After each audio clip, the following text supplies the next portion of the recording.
Good morning. Welcome on Monday the 25th of May, a glorious bank holiday Monday here in Northumberland. And it's here in Northumberland, in this area, that I want to keep our story and our reflection today.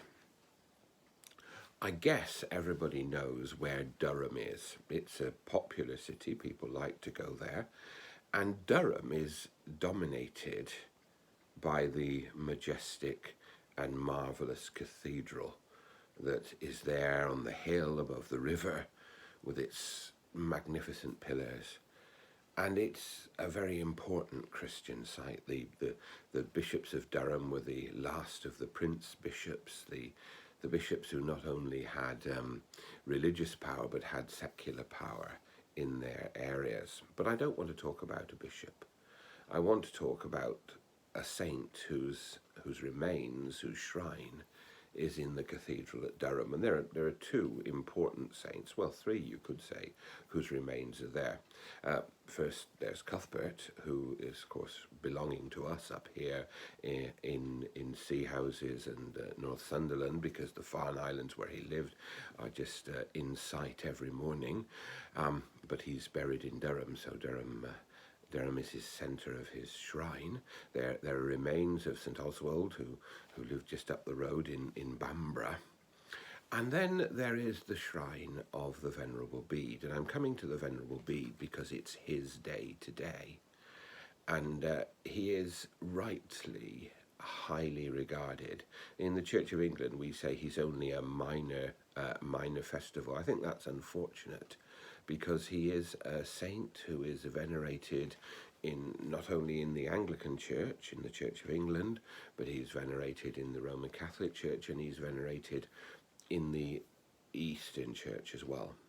And that's very important. He was born in 673, they say, probably in Jarrow, 20 miles northeast of Durham, just on the coast, just on the other side of the river from Newcastle, near the mouth of the Tyne. And he probably never travelled more than 100 miles from where he was born.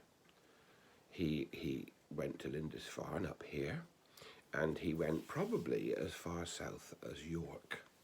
But his whole life and ministry was chiefly confined in the double monastery of Jarrow Monk Wearmouth. There were two marvellous, it's a World Heritage Site now, two marvellous monastic communities founded at that time. He was a biblical scholar, he was a linguist, he was a deacon and a priest, and above all, he's noted as a historian. I'm going to read a little bit about him from the potted history that the Church provides for today. His words are often quoted. I have devoted my energies to a study of the Scripture, observing monastic discipline, and singing the daily service in church. Study, teaching, and writing have always been my delight. In many ways, this was a quiet and uneventful life, but he spent it fruitfully as a scholar. He was the first person to write scholarly works in the English language, though unfortunately only fragments of his English writings have survived. He translated the Gospel of John into Old English, completing the work on the very day of his death. He also wrote extensively in Latin.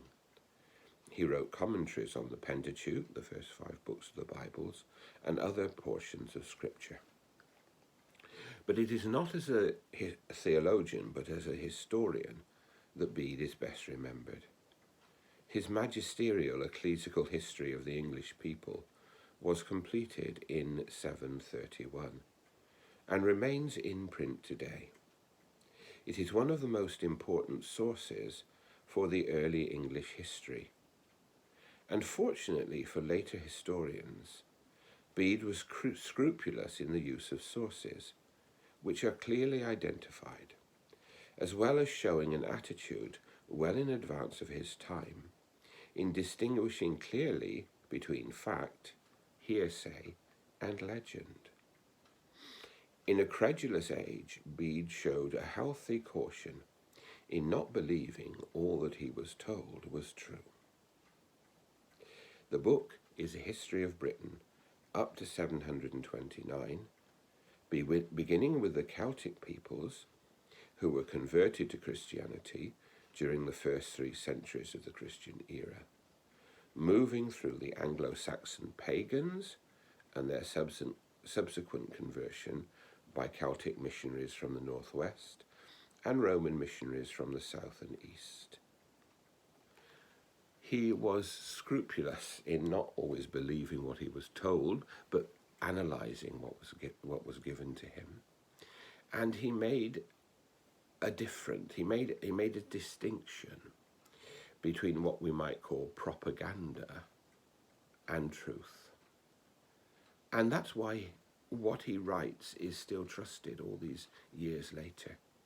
That's why we can go back and think, well, he's recording a legend here, and here he's recording a historical fact. And we can make our own decisions because he sets the truth before us. From a Christian perspective, yes. From the perspective of one who inherited that deposit of faith that changed our country. So today, we honour Bede because he believed in the truth. He believed in the gospel. He honoured those who before him told the story of Jesus. And he passed on to us the history of our land and of our saints, and helps us to know that our faith now is rooted in what they did in those early centuries, bringing Christ to our land. May God bless us today.